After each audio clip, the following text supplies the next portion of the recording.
What's up guys, this is Miasin. So in this video right here, we will be going over the best decks post crossover breakers. And by the way, just in case it wasn't obvious enough already, yes, I'm finally back home, so I can start making even more videos post crossover breakers every single day. And I do have some interesting ones in stock, so I will be going over the best hand traps, the best board breakers, the best budget decks, some more combos and spreadsheet videos. So make sure you smash the like and subscribe button so you don't miss any of them out. Anyways, let's get right into it. So I do have 5 categories: the best deck, or the best decks, I guess, the top tier ones, and then the ones that are, you know, not like necessarily tier 1, but they're still solid meta threats, and then the more rogue decks and the ones that no, just no.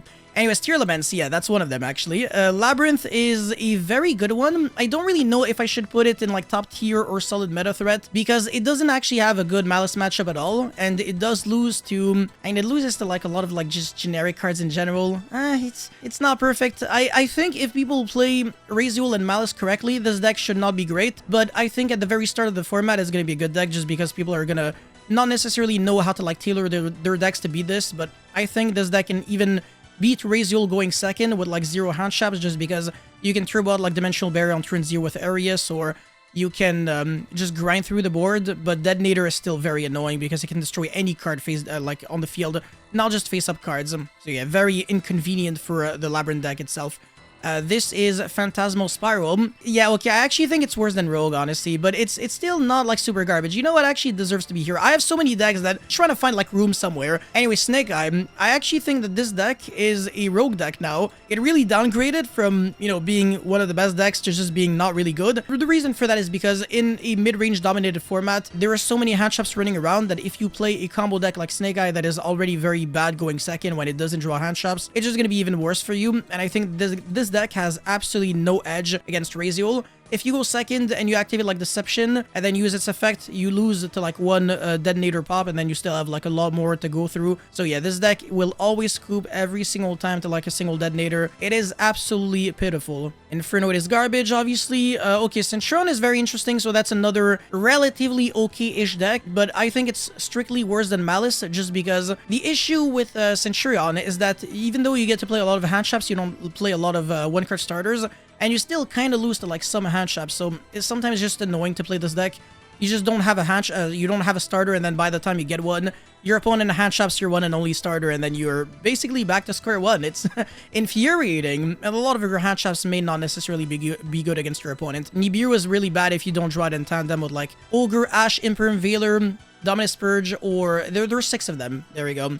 Anyways, Thunder Dragon, this is also really bad. Okay, Mermail is very interesting.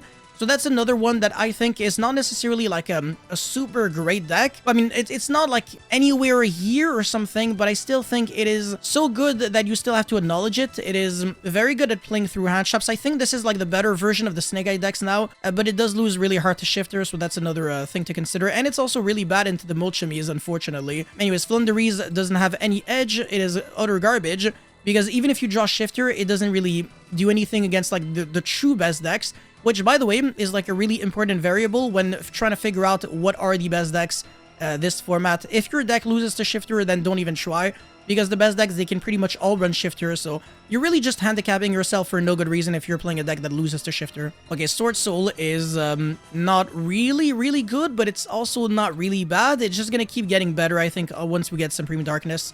This is Drytron, and it's also not really good. Again, I have so many decks that I don't really know where to put them. I've never really put in any thought into these decks in particular, but I might as well just put it here. Even though I wouldn't really play a deck like Drytron in this format, it doesn't really have an edge for, yeah, so it shouldn't really be here. You Cyber Dragon. If anything, I guess you can argue Cyber Dragon Fiendsmith, not too bad. It's more of like a Fiendsmith deck than a Cyber Dragon deck, so honestly, it's not really good at all. This is Malice, so I think it's like a top tier deck, but it's not necessarily like the best deck of the format. Really good though. I think Malice is great. It can play a lot of hand traps. It is a very flexible deck and an unsolved deck as of yet, because even though most people, they play the deck different, I mean, I guess the same way, or differently, it doesn't really matter too much, because I think the correct Malice build has not been found yet, and once we do, then this deck will really show like its true colors, because I think it's just a matter of time before it becomes like nasty. Goblin Biker is definitely at the very bottom of solid meta threats or at the very top of Rogue. I don't think it's a great deck because it has a lot of terrible matchups and it loses really hard to Molchimi Perelia. It also loses to Furos, honestly, because giving 4 or 5 draws to your opponent isn't great. Yeah, sure, you can make like IP pass, but you can still lose to like Ogre, Dominus Impulse, and stuff like that. So I don't really like this deck into like the Chummies and Shifter. You also don't end on like a lot of disruptions, so that's my issue. And going second, it's not naturally good at all, so it doesn't really have like a huge edge. And it doesn't have like a great Razul matchup because people keep saying, oh, it's broken, but it really just isn't. Voice's Voice is a very good solid meta threat. It's actually one of the best decks, I think, just because it's going to be a mid-range format, and in mid-range formats, people usually play handshots and not board breakers, and this deck doesn't lose to handshots, but it loses to board breakers. So it's really bad in combo formats just because your deck gets overwhelmed, you don't make enough interruptions. But against like Razul or Malice or something, you don't need infinite interruptions. You just need your deck to be good enough, and you need to be able to play a lot of handshots to prevent your opponent from, getting to like some level of build-up. But Voice's Voice, it has to play handshots, it can't really play board breakers instead. But I think there are a lot of cool ways of playing the Voice's Voice deck. You can play like a small Razul engine, and that could work really well. So I think this deck is in a very good position, and also in the OCG, this deck is definitely a solid option. So yeah, it's a huge step up because that deck was not really good before, and now it actually upgraded, whereas the combo decks, they were great before, and they got drastically worse. The plan deck is not too bad. I think it's actually, it's relatively good. I don't know, maybe it's like here. I'm not 100% sure, but again, it's not a combo format anymore, so maybe it's not worth playing at all. Salamangreat is, yeah, it's kind of like an in-between of like mid-range and combo. More closer to mid-range, but it loses to like the Chummies and Shifter. Not really great. Chimera, you can play some cool engines in it. Kind of inconsistent. It also loses to like the Molt Chummies and Shifter. So yeah, it's probably like here, but it's not like insane. I would also place like a plant behind Goblin Biker maybe. Magical Musketeer is a deck that, well, it's not even Magical Musket, but rather like Fiendsmith Magical Musket, the deck that won OSS Bologna by Mathieu. This deck, it just plays a lot of handshots and it doesn't even play like a lot of Magical Musket cards. So I think this build is actually not too bad. And obviously it abuses the fact that Starfire or the other one, it can turn into Max and then effect. You get Imperm, you don't care, you go into Requiem, and then you Fiendsmith combo. But it really just is a handshot deck featuring some other engine. So I think it's a great deck just because of that. Okay, so Razul I actually think is the best deck, even though we don't have 7 Tachyon yet. I think that this deck, in terms of how many non-engine cards you can play, it really beats everything else. It can play 20 handshots if you play Desires and Small World, and obviously it's not that many if you play multiple field spells or if you main deck the whole thruster. Purely theoretically speaking, you could play 25 handshots just because your Razul engine count is at the very minimum 15 if you play 1 field spell, 1 plugin, and 1 node, and then, the 12 1-card starters. That gives you the space for 25 handshots. That is a little overkill. Maybe some people are going to be doing 22 handshots or 19 handshots so that they can just play more consistency cards or more, combo pieces, so the second field spell, the whole thruster, etc., which does make sense. And I think this deck has a lot of room for innovation. It's cookie cutter, but it's also a good cookie cutter deck. I think this is right now much better than, let's say, Sword Soul, for example, when it was at its peak, just because this deck really wipes the floor with combo decks in general, because again, it plays so many handshots that they can never really do what they want to do. And honestly, the turn 1 end board is really good against combo decks. Like, it's enough to beat all of them. And you can even make Dweller and Baguska, and you can make Baguska on your opponent's turn. So even if your opponent has like Ultimate Slayer, Dark Ruler, Book of Eclipse sometimes, it doesn't matter. Well, Book of Eclipse actually hurts the deck a lot.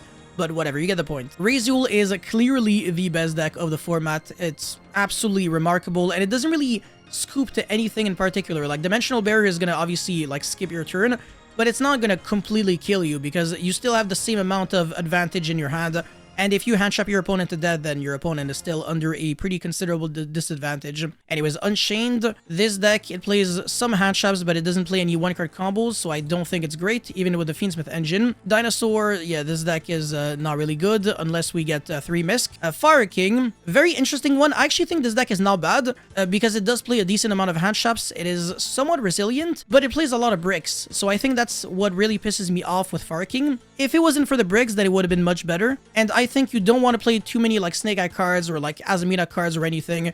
It's really just going to be Fire Kings with as many hand traps you can possibly fit in your deck. Okay, Hero until we get Supreme Darkness, not worth playing. Despia is also another rogue deck. It's a solid rogue deck because it is relatively good into mid-range decks since they don't... I mean, this deck doesn't really lose to like a lot of hand traps. It doesn't lose to the Molchamis. It actually has some really good plays under Shifter, and it's just overall a nice deck with a very high ceiling that can like naturally OTK without the need of hand traps.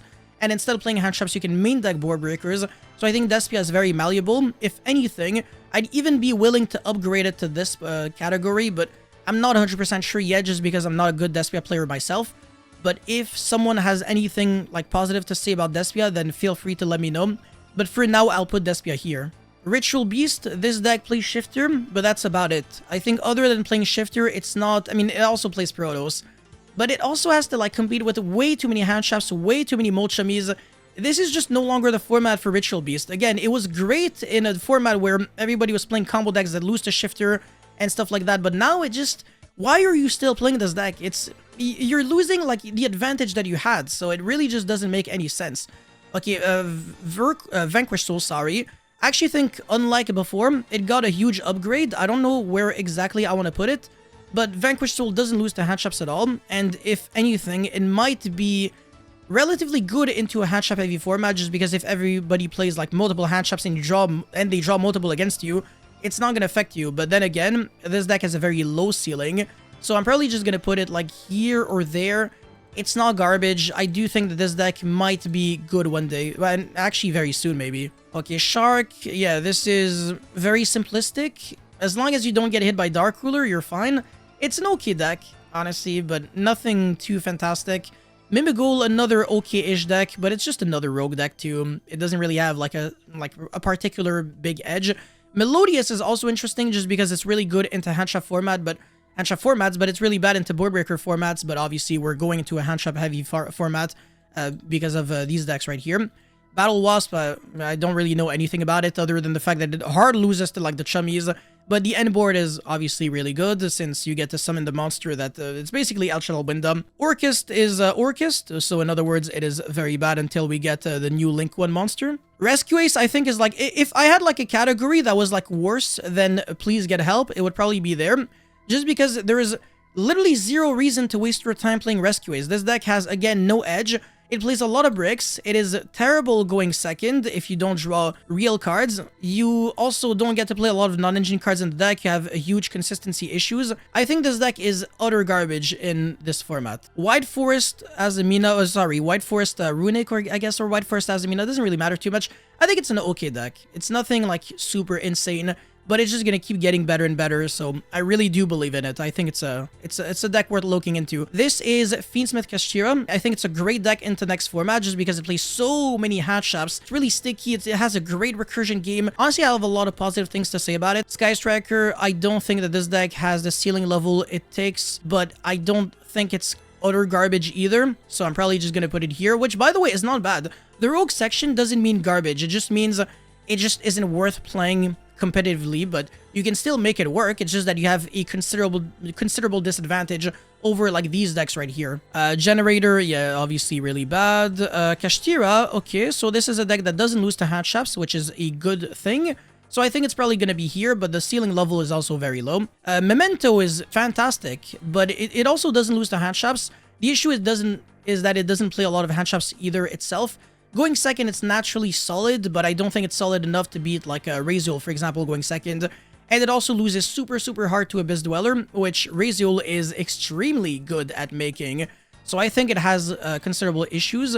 But like I said, if you pop off, then you're good. And also, it's really good into the Molchami monster as well, especially Thoros. Yeah, you give like 2 draws to your opponent and you pretty much make the same amount of interruptions. 6 Samurai, obviously that's gonna be here. Exodia, that is another rogue deck. Obviously, I'm not gonna pretend like Exodia is insane or anything. It's subjectively worse than Tenpai Dragon, but I still think it's actually respectable. So it can one-punch your opponent, it can play Shifter, which again is not really the end-all be-all, which by the way is the recurring theme of this video, because usually my best decks videos and everything, I say, oh, if your deck can play Shifter, then it's by default super insane. Usually I say this, but in this video, every best deck, it either plays Shifter or it doesn't hard lose to Shifter too much. Anyways, Madolche, yeah, again, purely, okay, this deck is actually not bad at all, and it also doesn't lose to Shifter too much, and it can play a decent amount of hand traps and not lose to hand traps too much. It also loses to like the collateral damage of people playing Dimensional Bearer for Razul. Now they're also gonna have D-Bearer for Purely. So that is probably like one of my main issues with this deck. With that being said, I think it's a great deck. I think it's really good. Gimmick Puppet has a lot of disadvantages, and the fact that people play billions of hand traps definitely doesn't help you out either. But it's still an FTK deck, so maybe I'm just gonna put it there. The Yugi deck is even worse than all those decks. Blackwing is probably just gonna be here. This deck is garbage, obviously. Lunalight, garbage. Phantom Knight, I don't really care about like any of these decks either, so I really have no idea whether they're even here. But yeah, obviously this deck has no edge. Raid Raptor, yet not in a format where people play billions of hand traps, but it's really good in a board breaker format. Okay, Sprite is very good in a hand trap format. I actually think this deck is low-key kind of cool, because if you can give Ibli to your opponent, especially if it's like Razul, you win the game on the spot, because now they can't even out the Ibli that you give them. And this deck doesn't really lose to hand traps too much. It doesn't scoop the Fueros, but you can still do some really cool things. And yeah, it's just an overall really balanced deck. I do like it. Yubel, okay, this also got a huge downgrade. So I think it's like maybe here. Way too fragile to be like any more like up in the tier list, just because again, even though like you make unbreakable boards, it really doesn't matter, because you're never gonna get to that point, because everybody plays like freaking 20 hand traps. It's you don't even get to breathe, honestly, when you play Yubel. It's really infuriating. Tenpai Dragon is absolutely one of the best decks, probably here or maybe here, but I think it's probably like rather the second best deck of the format. I think Razul is the best, and then Malice is the third best. Marincess is not fantastic, but it can still play a decent amount of hand traps, but it doesn't matter too much because you have less starters than any of the other decks. So again, that's my issue with with Yu-Gi-Oh! When the game gets oversimplified to the point where all that really matters is how many starters you have, how many hand traps can you play. Like a deck like Marincess, for example, it can play, let's say, like 17 hand traps. That's cool and all, but then you play, what, like 14, 15 one-card starters, something like that, maybe a little more. But then you look at like Razul, for example, and it just outshines a deck like Marincess, because when you do draw your starters, you do way more than when you draw like a shit Marincess monster, for example. Ryugi, yeah, that's not even a deck, so obviously that's gonna be at the very bottom. Runic, it's a stun deck that just isn't good enough to like beat everything at the same time. If you play Runic stun and then you start banishing your opponent's Malice monsters, you're gonna regret you play this deck. Eldritch, yeah, that is worse than Labyrinth, but it's still a really good deck. Probably gonna put it here. And then we've got Ice Barrier, which obviously again has no edge. It loses to absolutely everything you can think of. And yeah, this deck is just as bad, well, Lightsworn, just as bad as Tier Elements. So I'm relatively satisfied with the positioning of these decks. But again, it's almost the exact same arguments that I have to use for almost all of them. If a deck doesn't play enough hand traps, then it usually isn't great, or if it doesn't have a high level of consistency. And also, your deck needs to just naturally be playable going second. So a lot of the decks that are here, they're not worth playing overall. That's about it for this video, guys. Thank you so much for watching. Don't forget to like and subscribe, and let me know how you feel about this tier list in the comment section below. And I'll see you guys very soon. Peace.